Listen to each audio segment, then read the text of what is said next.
Couples who often have twins know that the height of a bunk bed is usually not enough. The son likes to play hide and seek, covering his ears and pretending he can't hear. The lower bunk is uncomfortable for his back, making it hard to sit straight.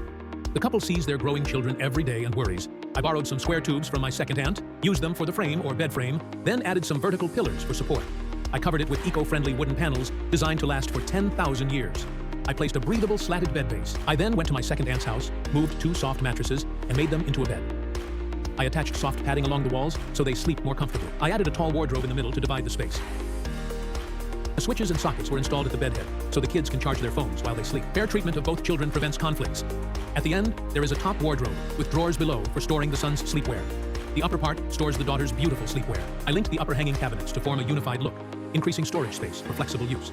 Below, I added 2 drawers for storing the children's little secrets.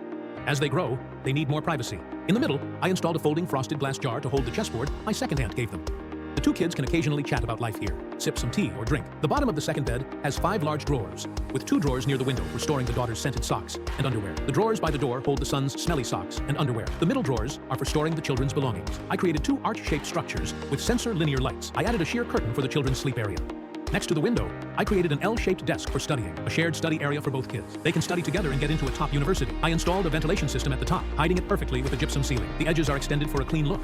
There are hanging cabinets for storage, where the children can casually place their favorite literary books. The glass cabinet doors keep things organized. Next to this is the kids' wardrobe, with the top part for storing out-of-season bedding and the bottom part for hanging their clothes, making it easy to access.